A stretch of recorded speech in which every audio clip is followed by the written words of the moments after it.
On the 2nd of August, 2017, at approximately 5:15 p.m., 21-year-old Savannah Gold left her parents' home and drove to San Jose Boulevard in Jacksonville, Florida. She had a 5:30 shift at the Bonefish Grill. Oh my fucking god, dude. Oh, here we go. Oh, here we fucking go, dude. Okay, can't wait. Another Florida murder, dude. What the fuck's going on?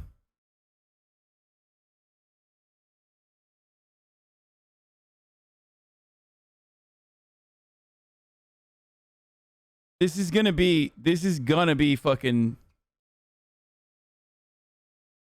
Let's see what the detectives do. We just watched, like, one of the best detectives we've seen on this channel so far.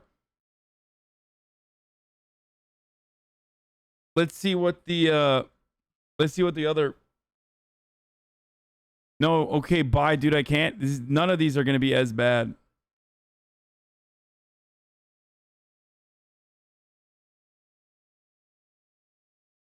Casual seafood restaurant where she worked as a waitress, but on this occasion, she never showed up. It was a fairly quiet Wednesday afternoon at the diner. Her absence wasn't too much of a strain, so the on-duty supervisor simply took her hours off the roster for that day and thought nothing else of it. Suspicions only arose roughly 1 hour and 15 minutes after Savannah had left the house, as her father received— Thank you, Franny, for the 10 tier 1 gift subs. Why are they always in Florida or Ontario? Part of the reason why a lot of these videos are from Florida, or that we know about, like the Florida man, for example, is because of the openness. Like in the state of Florida, they just reveal the shit, like sunshine laws, I think it's called. They don't hide the names and stuff like that. Received a text message from her phone number. I just want to tell you I'm in a really good guy. We're running away together. I love him. We're leaving to I'll call you later when we get to where we're going. What the fuck? Savannah's older brother also received a text 43 seconds later.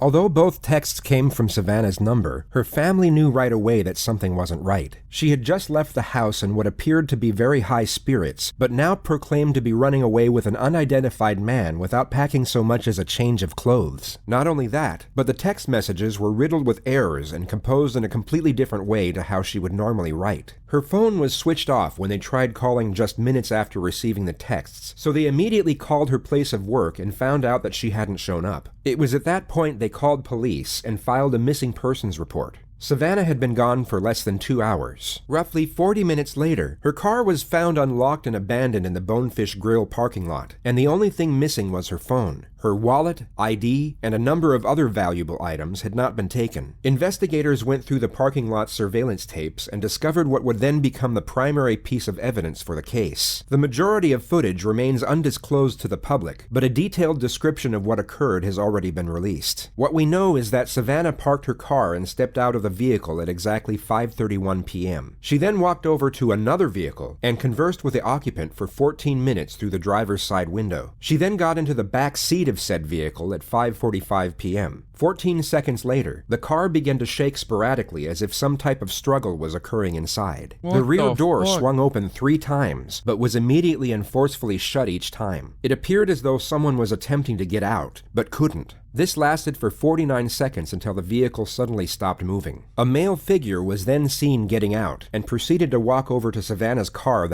He enlisted some of his best work. I wonder why he did that.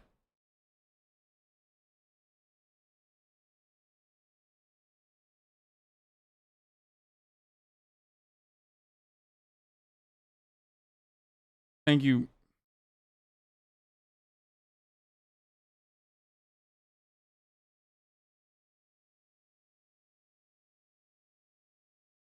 Ads, maybe? It's all on his Patreon? But he doesn't even have his Patreon open anymore. Right? I mean, or he's not, like, making new videos or anything like that. You can probably DM him to get the links. No, I mean, there's a lot of people in here that already have the links.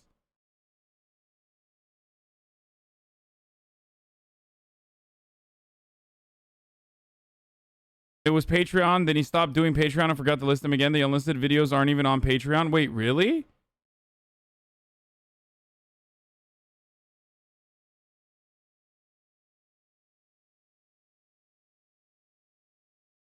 that was 20 feet away. The surveillance was grainy, and the person could not be identified from the footage alone. All that police could ascertain was that he had short brown hair and was roughly 5'11". The unidentified person reached into Savannah's car and took out what police believed was her phone. He then slashed the front tire with a knife before walking back to his own vehicle. He got in and drove away from the scene at exactly 6:04 p.m. Savannah was never seen exiting the car. This was a crucial piece of evidence, and essentially all investigators had to go on. They had to find out who the man was in the video, and fast. But they also had to be careful in how they conducted their investigation. They couldn't let anyone find out they had this footage in their possession, as knowing this information could allow a suspect to alter their alibi to fit with the evidence. This would take a significant advantage away from investigators during interrogation, and would hinder their ability to build a case to a considerable degree. Over the following 2 days, investigators briefly interviewed all the staff at the Bonefish Grill. For the most part, these encounters consisted of just 3 questions. When was the last time you saw Savannah? Do you know where she is? And, is there anything you know that could help with our investigation? Within 48 hours, they had 3 potential suspects, whose names were then ran through the motor insurance database. The first suspect didn't have a license. The second suspect owned a bright red 2001 Jeep Cherokee, while the third suspect was registered to a 2012 silver Chevy Malibu, an identical match to the vehicle seen on surveillance. His name was Lee Rodarte. He was 28 years old and was both the manager and head chef at the Bonefish Grill. Coincidentally, he was the first person to be interviewed at the diner about Savannah's disappearance, where he told investigators that he hadn't seen her in about 3 weeks and knew nothing of her current whereabouts. It was only from his co-workers that police discovered he was having an on and off relationship with Savannah for the last 8 months, despite it being against company policy. From what investigators could gather, this was a very popular individual, rising fast through the ranks of his chosen profession. He was known for his charm and charisma amongst his colleagues, and also had a lot of success when it came to the opposite sex. On all accounts, his life seemed to be going very well, but he was now the prime suspect in a kidnapping investigation, and the Jacksonville Sheriff's Office planned their next steps in meticulous detail. At around 5:15 p.m. on August 5th, police arrested Rodarte while midway through his shift at work. They told him it was for an outstanding traffic warrant and took him to the JSO Police Department. Can you do me a favor? I'm going to have you take that apron off, too, just to kind of get it right there. I'll set it right out here. You can go ahead and have a seat for me real quick. I'll be right back, okay? Yes, sir. The officer said Bro, Chat's so fucking, like, uniquely horny that I saw motherfuckers in here calling him a Chad, dude. Just down cataclysmic, catastrophic, be normal, please, for like 3.5 seconds. What the fuck is like, what is up with like murder that makes this chat so horny? I guess like chat will just say anything, literally. There's just people in this chat that will literally say anything at all times. They are not liable, you know what I'm saying?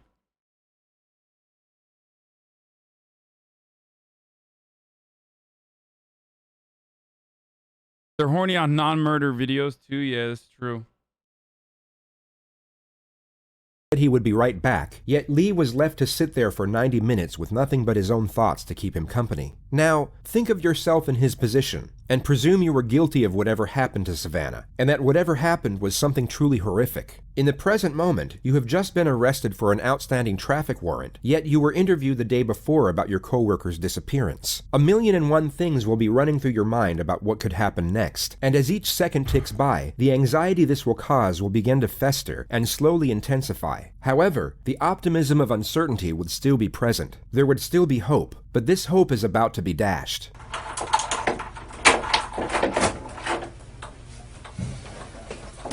The sound of the door opening would have been a pleasant relief from the monotonous cycle of Rodarte's own thoughts, yet this brief moment of alleviation would have instantly converted to shock as Detective Ray Reeves walked through the door, the same investigator who had interviewed him about Savannah the day prior. Hey, man. Good. You remember me from the other day, Detective Reeves? Okay. It would have been at this moment that Lee realized his situation was far more severe than he was hoping. The relative optimism he would have felt during the initial 90 minutes on his own will now be gone, which in turn will greatly magnify the contrasting sense of fear he will now be experiencing. This is my partner, Detective Staley. She was interviewing some of the other folks, waiters and other staff people the other day, so she didn't get a chance to come in at the time. I wanted to talk to you, or actually we wanted to. You want some more water? Please. Actually, would it be all right to use the restroom one more time before we start off? You bet. I'll walk out there.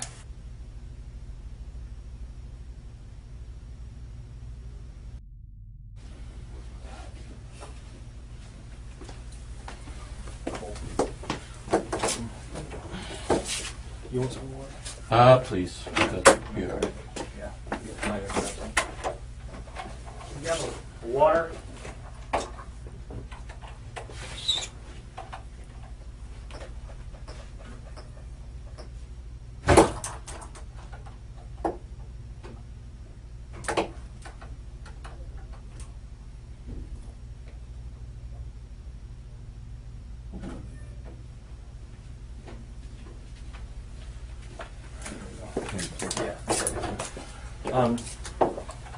Like I said, I want to kind of go over some stuff. I know we talked the other day just for a few minutes and had some concerns about a couple things.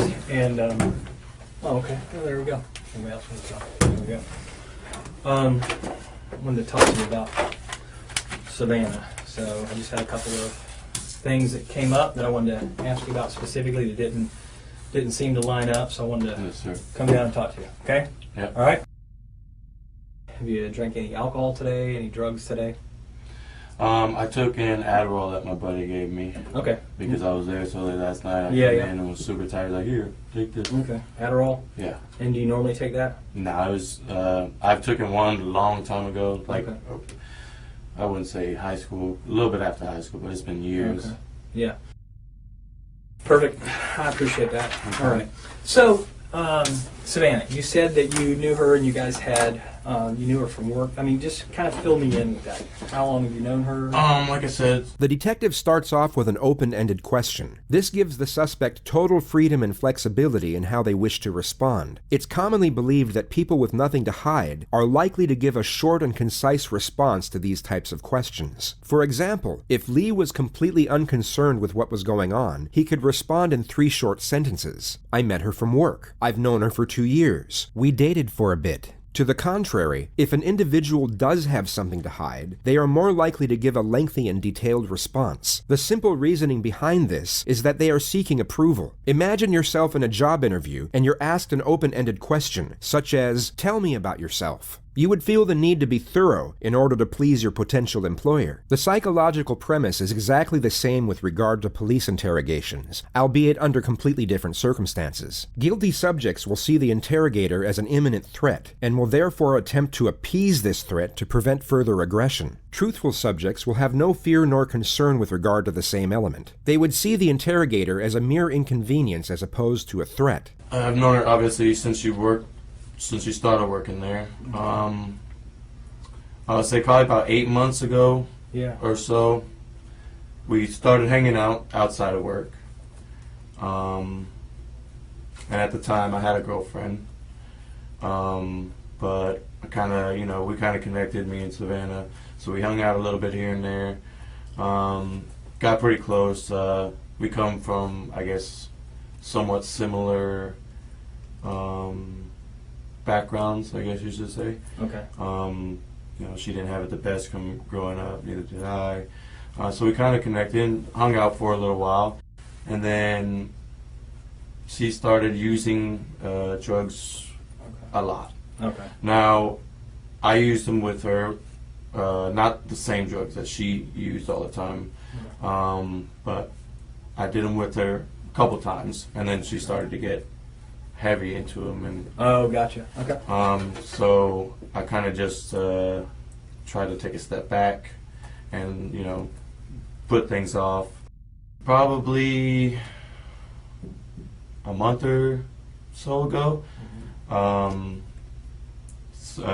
saw Savannah at work, and she looked healthy again. She gained a little bit of weight, and just friendly talk at work. Telling her, hope everything's been good. And she told me, that I guess she did a lot of drugs and ended up in the hospital. She ended up missing I want to say a couple of days, 3 or 4 days from work. Oh, okay. So obviously, me being pretty close to her, I was concerned and everything.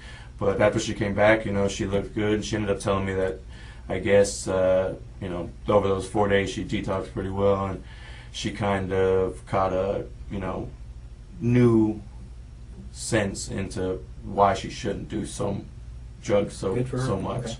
And like I said, she looked good, you know, she started looking healthy, so we kind of were talking, you know, here and there. We hung out a couple times. She came over to the house, and, you know, we just kicked back, drink a couple beers, watch movies, stuff like that. Like I said, we did, you know, we took like some pain pills here and there on occasion, but then she started like bringing heroin over and stuff like that. And that's, you know, my mom was addicted to methamphetamines when she was, when I was younger. So those hard drugs just kind of scare me a little bit. So that's why I took a step back the first time. I ended up telling her, I was like, hey, you know, for one, I'm dealing with a lot of personal stuff myself right now as it is. You know, I'm a little depressed. But I think we're moving too fast. I think we should, you know, stop talking. And she said, I understand, it's completely fine, no problem, you know. She said, I'll delete your number, I'll never text you again. And that was the last time that we text. When was that? Yeah. When was that? It was probably 2 or 3 weeks ago. Okay. Sometime in July. Right. Yeah, and I think that's one of the things you said was that was the last time that you had contact with her. Yes. As far as, I don't want to put words in your mouth, so I mean you correct me. That was the last time that I texted her. Yeah, text or a phone call or a messenger Yeah. or anything like that. 2 to 3 weeks ago. Yeah. Okay. And then the last time, when was the last time you saw her? This is what I was a bit. I didn't tell you the truth when we talked up on Fish. Okay. Lee doesn't know the extent of the evidence, but he knows the investigators have something, and he now has no choice but to amend his alibi to some degree and give some form of admission. This allows the investigators to get one step closer to a confession, while also keeping the capacity of the evidence hidden until a more critical moment. Last time I saw her was Wednesday afternoon. Okay. Bro, what the fuck, dude? My man, like, he just said, do you know this girl, dude? Like, it is insane. He just like, here's her social security number. Honestly, like, she really hated wearing the color pink on Tuesdays. Like, that is the most insane. Like, why did he do this? He's just like, he literally just got fucking stun locked into, like, I feel like he's gonna accidentally be like, well, you know, she got murdered on this day. Like, I know so much about her. Like, when she got murdered, how she got murdered, you know? Jesus, like, you know, I've taken Adderall at a certain point in my life, and like, it's like, what the fuck? He's on PEDs, bro. He's on PEDs. Like, this is just the worst thing he could have done, dude. Literally, worst thing he could have fucking done is just take Adderall before this interrogation. I heard that she has been basically telling a lot of people at work that we hooked up a bunch, like a couple of days before that, and that she was going to, like, tell about the whole situation and, you know, try to get me fired. And why would that get you fired? I'm a manager and she's an employee. So okay, so you guys aren't supposed to fraternize? Yeah. Okay, I got you. And she just told people, I guess, that she was out with that work at the restaurant that we were having sex. Okay. I pulled in the parking lot. She pulled in a little bit after me. I parked and I said, hey, can I talk to you for a second? And she said, yeah, what's up? And I was like, I heard you've been saying some things about me and you continuing to hang out, and you know that we're boyfriend and girlfriend. And she asked me, she said, can I come sit in the car? Because I just did some heroin and I'm a little paranoid. Heroin doesn't make you feel paranoid. It makes you extremely relaxed and oblivious to your surroundings. Some might argue that heroin can cause paranoia depending on the user, yet Savannah was driving moments earlier and was about to start a shift at work. If she was using, she most certainly wasn't the type to get paranoid. Okay. I said, why are you doing that? You know, doing really well. You shouldn't have been doing that. Okay. And so she came and sat in the car, and I explained to her the situation. I told her that servers at Bonefish were coming to me and telling me that you're telling people when you're out that we're still having sex and we're boyfriend and girlfriend. And I said, I would appreciate, I need you to stop, because for one, it's jeopardizing my job. We agreed to, split, stop talking mutually and just move on, and, be cordial or whatever. But it was nothing more than that. And she said, fuck you, you're a piece of shit. And I said, she said she's going to keep talking, telling lies and stuff about me and everything like that. And at that point, Lee has just tried to cover his tracks as much as possible without giving away anything incriminating. He may have thought a witness saw him at the scene with Savannah and was most likely hoping the verbal argument was the extent of what was seen. He therefore gives away this detail in an attempt to come across as truthful, yet as we know, the investigators have proof that Savannah never got out of the car, and he's about to lock himself into his second lie, which is exactly what the detectives want. She had her phone in her hand, she got out of the car and walked towards the main entrance from San Jose. So like if So this is like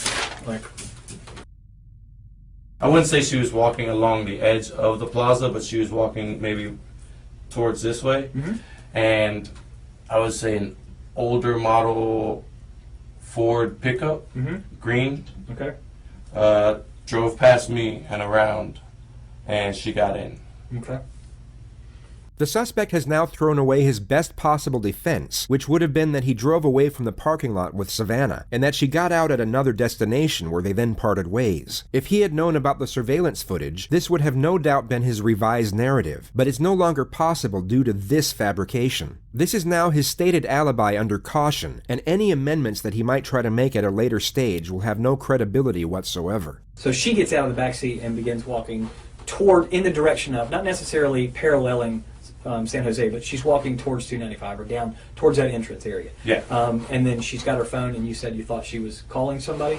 The detective knows this alibi is completely fabricated, so you might be wondering why he's inquiring into it further. The truth is that he's not actually inquiring, only pretending to. The suspect's responses to these questions are of no importance, and the detective is not information gathering. He's simply getting the suspect to let his guard down as... And he's done. A fucking ultimate GG's self-report moment right there, dude. It's over. FBI, open up, dude. It's fucking done. He really thought he was slick, too. With the whole, like, oh, yeah, she got out of the car. And, I don't know. Like, that's crazy. He really thought he could get... He really thought he could get away with that. Under 20 minutes, it is a speed run. As much as possible by making him think that he is being believed. As the suspect continues to convey this made-up narrative, his anxiety will slowly diminish, his belief that he is fooling the detectives will increase, and his heightened state of mind will decrease as a result. This is a well-known strategy, and the reason for this strategy is because the detective is about to initiate the first confrontation. He wants to catch the suspect completely off guard. She had it in her hand and looked like, I couldn't tell if she was texting or not or anything. But she had her phone out. Yeah, she had her phone out and was looking at it, and then it looked like she was going to put it up to her ear, and then the green truck came around. Okay. And she how long got do you think it was between the time that she got out and started using her phone till that green truck pulled up? This goes on for roughly 90 seconds, and Rodarte appears to be considerably more at ease. 295 all the way to Beach Boulevard to Grove Park, and then Grove Park. How long does that usually take you? Depending on traffic, obviously. I think it usually takes me about 25 minutes or so. Okay. What happened to your neck? We see a very sharp and very sudden switch. The suspect is taken from feeling assured to once again feeling threatened. It's believed that when the immediate shift from one emotion to the next is so extreme, a suspect can become disoriented, and their ability to think critically can be affected. In other words, it's much harder for them to think up lies on the spot or fabricate emotion in a convincing manner. That was self-inflicted, actually. After a long, nervous breath, he takes 3 seconds to respond, yet somewhat saves himself with the answer. The fact he stated his injuries were self-inflicted could give reason for the nervous breath and his hesitation to respond, as self-harm is a taboo subject, and some might be embarrassed or even ashamed to admit to it. The detective recognizes this and immediately puts him back on the spot. Why? I just have been having kind of a hard time. To your neck? I couldn't. The first interjection from the female detective. She alludes to the fact that the neck is an unusual place for a self-inflicted injury, essentially stating that she's not buying it, but also refrains from applying too much pressure, which is being saved for a more pivotal moment at a later stage. Yeah, I did. And What did you use? a knife. When did you do that? Some time in July. You did that in July and it's still Yeah. bloody? Well, I kind of peeled the scab here and there at work, hitting it Okay. on stuff like that. I peeled it last night working. Probably not the best advertisement for the Bonefish Grill if their head chefs are peeling their scabs off at work. But then again, the wounds are more than likely a fresh injury from his struggle with Savannah, and they hadn't been peeled off at all. And it was coming off a little bit today, so I peeled that a little bit. All right, let me see. But this was the same night. This one was just a lot worse Yeah. than this one was. Okay. Um, And that was in July? Yeah. Okay. Like a few weeks back. Yeah. Okay. When she's in the car, what does she say to you about what her plans are? So she's scheduled to work that night. Mhm. So she's going to work? She didn't talk about. I mean, I assumed she was going to work. Mm-hmm. She was in her uniform, but she didn't say. When she got out of the car, she didn't say anything after she got out of the car. They further reinforce his confidence by going back to his narrative of the truck and allow him to convey the story in more meticulous detail. They are once again giving him a false sense of security, only to use it against him at the opportune moment. And she gets in that truck. Let's be honest, we won't even call her she, Savannah. Okay? Savannah, again, with this picture, if we're using it in the same place, from where your drawing was, they drove over here. You're here, and they drive out over here. Do they stop? Does she get out and go into work? Does the truck keep going? I didn't see once they turned the corner past the ATM. Mm-hmm. Once she got in and they left, I left because I just. Did you run into them on the road anywhere? No. Okay. Did she call you later on or text you later on? Savannah? No. Mm-hmm. No other contact with her? No. So where's Savannah right now? I don't know. Where would I find her? I don't know. This is a far more aggressive confrontation. It's essentially an accusation that the suspect is involved in Savannah's disappearance. Innocent subjects will usually reciprocate this aggression and respond to this type of question with a question of their own, such as, "Why are you asking me that?" Or, "What are you trying to say?" They would openly recognize and refute the allegation, most often in a forceful manner. Lee had no emotional response whatsoever, nor an ounce of shock. He answered the question with a composed demeanor, almost as if he knew it was coming. It lets the detectives know he was anticipating some type of blunt confrontation. That's my prime objective is to find her. Definitely. I think time's running out on her. I want to find this girl. I need to find her. I understand. And here's a couple reasons I need to find her. One is I'm hoping that she's still alive. And that's really, I really do, I'm holding out for that. And if she's not alive, then I think she and her family are due that knowledge. I think Closure. I think they need some closure, because I think the reality is if somebody's dead somewhere, a parent would want to know. I think do you have kids? No. Okay, so one day when you have kids, the uncertainty is whatever kind of a person she is, and I'm not about to say what kind of a person she is, because I'm not making any judgments. I'm saying that this human being is, if she's alive, then I want to find her. I need to make sure she's okay, because several days now she hasn't been around. Things happen to the human body, and people can't stand a lot of things that can transpire. But the other thing is, if she's not, this family deserves better than this. This family deserves better than somebody who works with her and who's got knowledge and won't tell the police because they're worried about their own ass. This motherfucker is rambling, bro.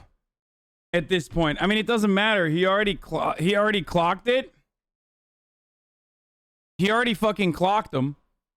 But sorry, I was cooking in the background while watching. But now he's just like rambling on for no fucking reason. He already had it. What he's trying to do now is basically say, you're a good guy for admitting. Come on, like, you would be a good guy if you admitted what was going on.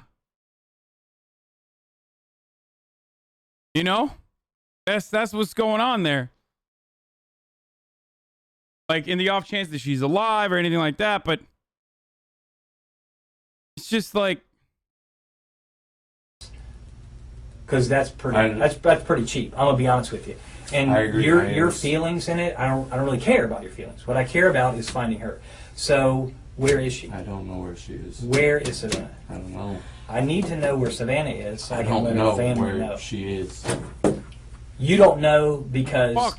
you had something done with her and you weren't involved in that part? I don't know. Tell me something. What can I work with?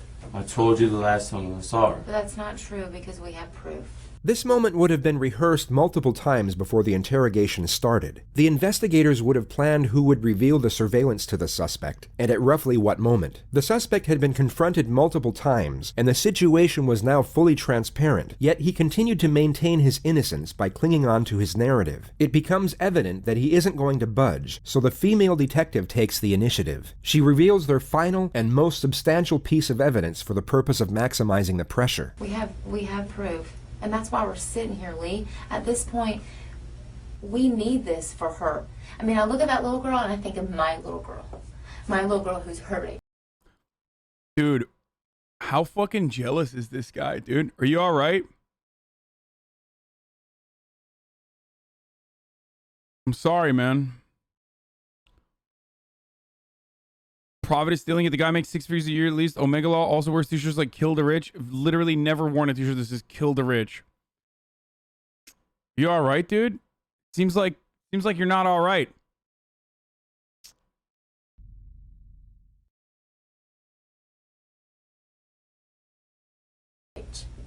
That's who I think about. That was my little girl. I couldn't imagine. I don't care what she said about you or whatever, but my little girl is that age. Maybe And you're not telling the truth. Maybe something gets out of hand in the car. I didn't do. Also, 6 figures, try 10, bro. Do anything. Okay, you didn't do Okay, anything, but she okay. was in your car. She never got out of your car. She never got out of your car. Lee? We're not saying that you did anything. I'm trying to find her. I didn't say you did. Bro, she is throwing, dude. This is called get over the top aggressive approach method, okay? This method is called start fucking yelling at the suspect. I don't know where she They is. are both throwing. They were doing so well. 21 minutes in, they clapped them, especially because they had really good investigation. But, I mean, they had really good proof. Well, we can prove that you left with her in the car. So please, do everybody a favor and just tell us. Where is she? I don't know. You got to be able to be able to separate. We're not sitting This is called ramble cop, emotional cop. here saying you did anything to her. I don't know. She's on drugs. Maybe she passed. I don't know. I'm not in that car with you guys. I know that she's in that car with you. I have proof of all of this. Okay, let me ask you, Lee. Then tell us now if you're being an honest man. Are you being honest? Yes. Okay, well, let's start being honest. She never got out of your back seat, Lee. She never got out of your back seat. Video cameras don't lie. Lee. How do you know? How do you think I know this information, Lee? I wasn't there, but a video camera caught it. Tell me what happened. I don't know. What happened to her? Was it an overdose? First lady investigator, and she burst out in emotion. What the fuck? No, one of the lady investigators we've seen was so fucking cracked, dude. The one from Colorado or whatever was insane. She was so good. The polygraph lady, oh my fucking god, dude. She was so good. Like, So, which is why and the other lady was pretty good too on the was it on Jodi Arias or whatever? We've seen a bunch of like lady cops that were pretty decent. She's just not very good, and it's mostly because Florida. Is that what happened? I don't know. I'm not in the car with you guys. You just said she was in your car and she had admitted. Too many chatters here want excuse to be sexist. I don't know how to feel about that. Yeah, dude. I mean, they rehearsed this, but like, this is fucking a terrible rehearsal and a terrible fucking expression. And I would go ahead and assume that it's because they're just not great at their jobs.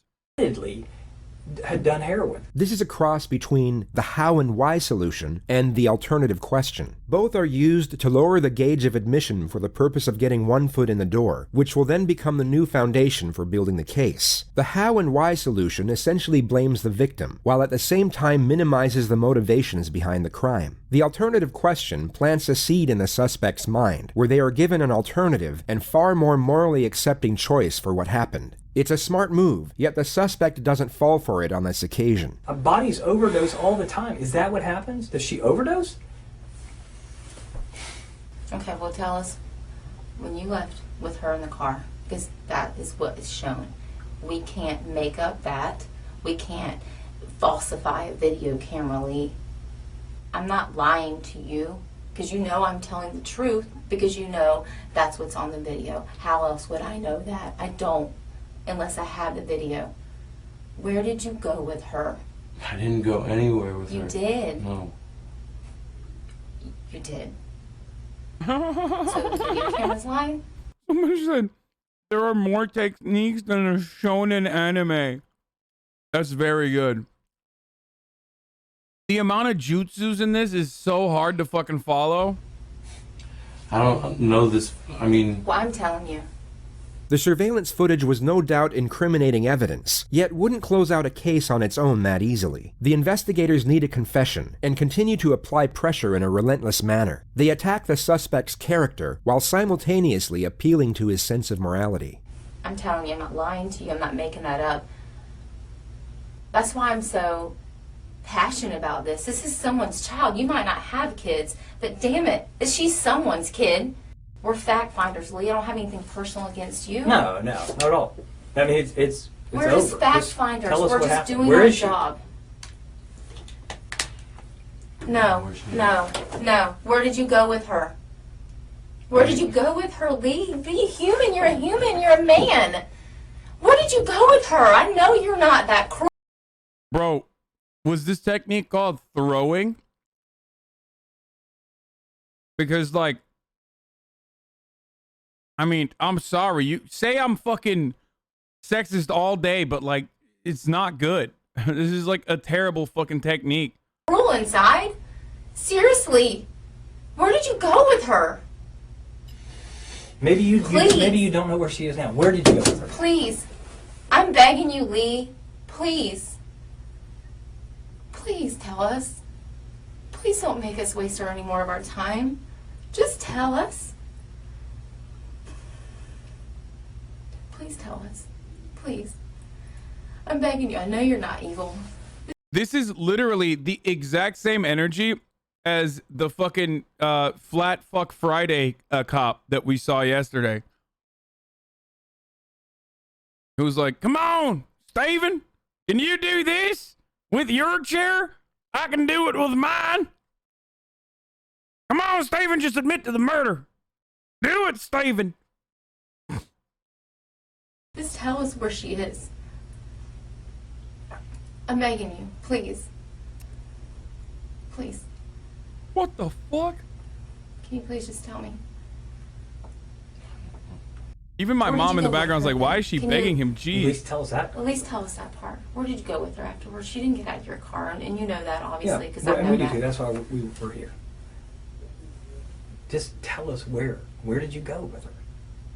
Tell us that. At least point us in that direction. This is called I'm begging for you to admit technique. We've been. No one's. We're not saying anything that you intentionally did anything. Just tell us where you went. When y'all left out of there, you went down Clare Lane, you made a left on San Jose, about to 295, and you get up on 295. Where else did you go before you went home? I mean, I know you eventually went home, I but... didn't go anywhere. I went straight home. Okay, so what did y'all do when you got home? Savannah was with you. Oh. She was with you. Oh. And that's okay at that point, but I need to know where did she go from there? Bro, he might be too stupid to get caught up in this, by the way. Is she still at your house? No. Okay. Is she still in your car? No. Okay. Well, then where is she?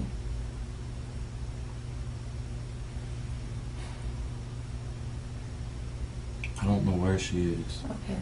Chad's about to be like, see, Hasan, you were so wrong. It actually worked. It's like, no, dude, he's literally too stupid. It wasn't because she was like brilliant or he was brilliant. It's because he's too fucking dumb and like almost accidentally in 21 minutes gave away his only way to like get out of this. Where did you last drop her off at? I didn't drop her off. Okay, well then tell me. What happened? Where'd you guys go? We went to my house. This is a breakthrough. The investigators have got Lee to amend his He's literally too dumb. He literally is the dumbest criminal. I mean, criminals are dumb to begin with, but like...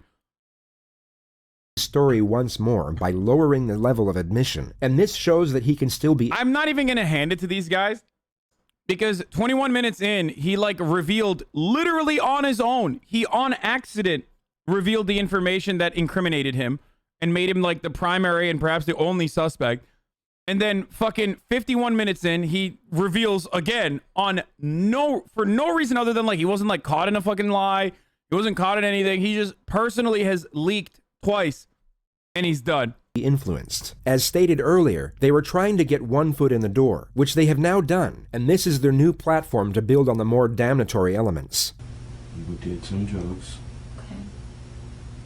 Hung out for a little. And then she said she was going to catch an Uber home. What was going on in the Didn't back do seat? anything to What was Savannah. going on in the back seat? For the doors to be kicked open. She kicked open that door 3 times, Lee. She kicked it. We saw it. Where's Savannah? I don't know. You do know. Lee, we understand. Listen, we understand. We're not trying to hinge you up on anything, man. I'm telling you, I'm thinking about this girl and her family. And your family. She was... Sorry. Please tell me where to go find her. Oh my God, they're both terrible. That's how people remember you. This is called the begging over and over again technique.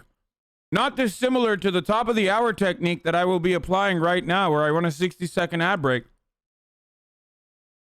But instead of begging for you to subscribe, I will tell you, you can if you would like to. If you'd like to subscribe, that is fine. If you'd like to admit that my transition was very smooth, that's also fine. You could just write that in the chat. Okay? I would like to also let you know that if you no longer want to see the ads, you can subscribe for free with the Twitch Prime.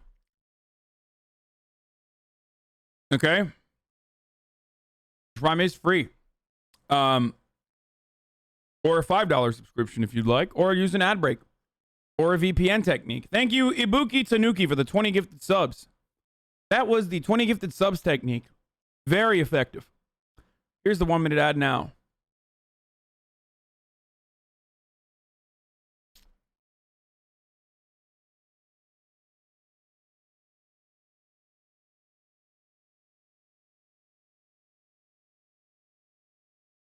What am I eating? I am currently eating curry chicken, which is what I eat every day.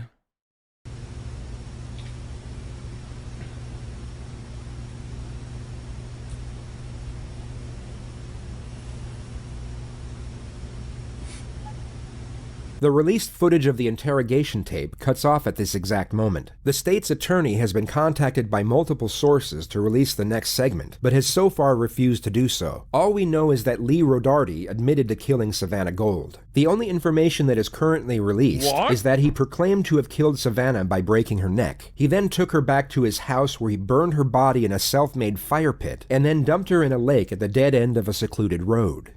What? Why?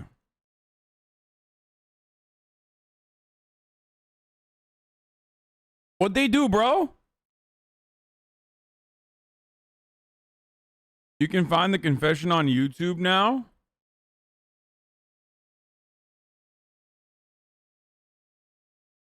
Savannah had injuries to over 75% of her body. The medical examiner was unable to pinpoint the exact cause of death. The only conclusion was that it was a violent homicide. Oh my god, dude. This is called the hidden technique, where you beat the fuck out of someone and then you know, lose the tapes. Why don't you play the ads but not pause the YouTube video? Because I want to punish you, dude. That's why. I tell you at the top of every hour how you can avoid the ads. If you're still like, oh, I don't want to get an ad blocker. Oh, I don't want to get a VPN. Oh, I don't want to subscribe. Then you get punished, okay? Get fucked. Also, because like these videos are fucking 7.5 hours long, and I choose when and where I'd like to get stun locked. Like, for example, right now. Sorry. Yes, Your Honor, this is the abuse I mentioned.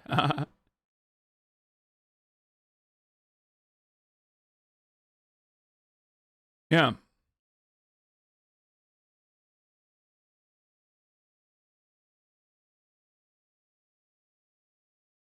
But if we get ad block, you don't get any money. I don't want to get fucking ad revenue from you, like not getting ad block, dude. I don't care. Like, oh man, thanks for watching the ads, dude. Like, I don't give a shit. Don't watch the ads. Okay, please back this one up. Okay, dude, here you go, motherfuckers. Here you go. I'll do this one time for the plebs. House where he burned her body in a self-made fire pit and then dumped her in a lake at the dead end of a secluded road. Savannah had injuries to over 75% of her body. The medical examiner was unable to pinpoint the exact cause of death. The only conclusion was that it was a violent homicide.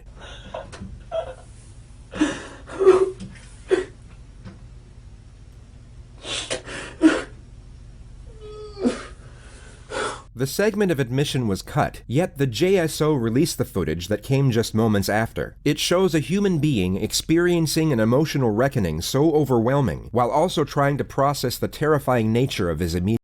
They don't show how they got him to confess. The footage was not revealed by the state attorneys. It got lost. Apparently it's available now. situation. Oh.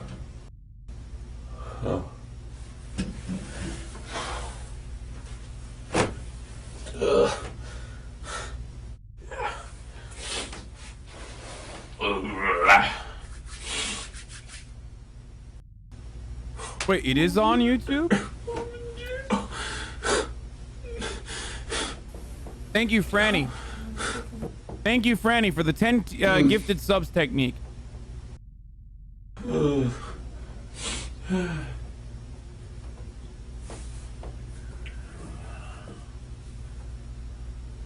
idiot, Lee. Fucking stupid. You here? I do not even feel remotely bad about this piece of shit. What happened, big man? Not so big now, huh?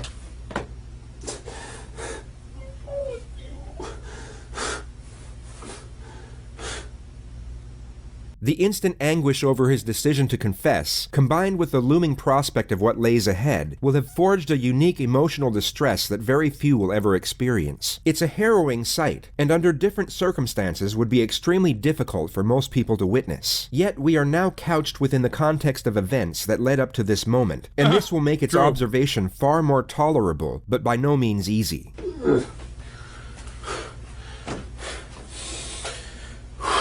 No, it's pretty easy. It's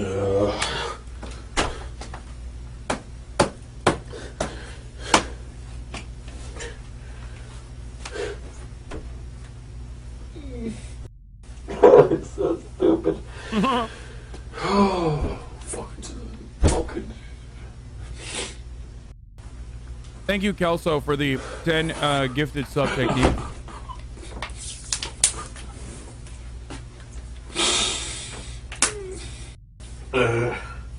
Chad, if you'd like to never be in this situation, there is one technique that you can always apply, which is don't do a fucking murder technique. It's really cool. It costs $0 fucking dollars, and pretty much everyone knows about it, and everyone is capable of doing it. So you don't need to go to college. You don't need to do like some fucking criminal psych classes to learn about this technique. It's just called don't do a fucking murder.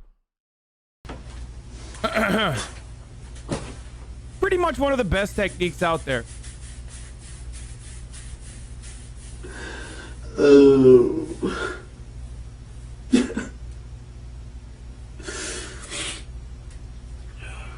Holy shit, Queen Luigi. Thank you for the 15. And Natalie Gers with the 5. Oh, no. What the fuck is going on, dude? Bro, stop gifting me subs.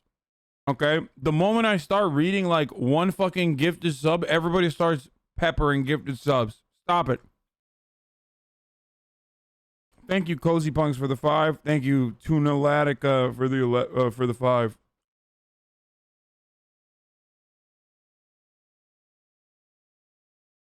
Your Discord is added again. Sigma pose beta.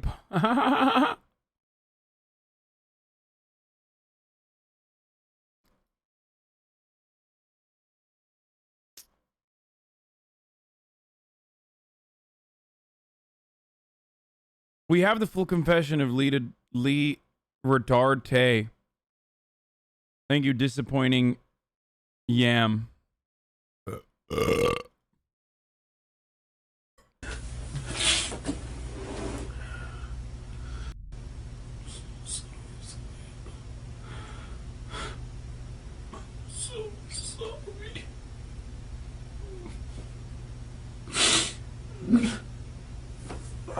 Stop. Killed in jail.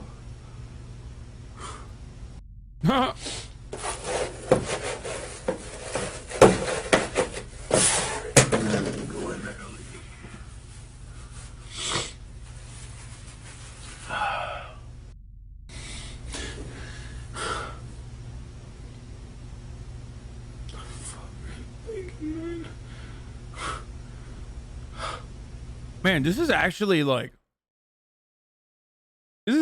very fun to watch. And not even remotely sad to watch. Like, he was wrong when he said this is hard to watch. This is actually, I don't know. This is quite great. Thank you, JC Knows Nothing. Shit.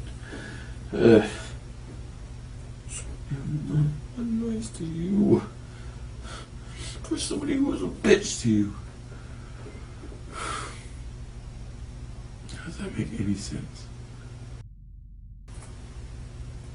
It's time to get to wear a chef coat. Wait, I'm sorry. He's like upset that he's losing his chef's coat at the Bone Grill, dude. A Bonefish Grill? Like, this is the last time you've disrespected the Bonefish Grill, dude.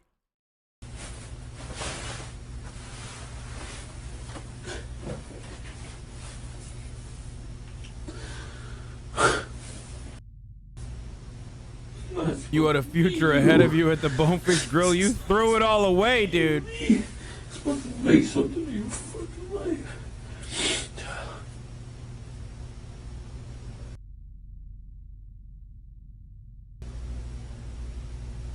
Everything. Going places, man. Your fucking head. Could've just told her, leave me alone. Chatter who said, guys, shut the fuck up, you'd be crying too? Dog, he's a murderer. Like, did you forget that he fucking brutally murdered an innocent woman?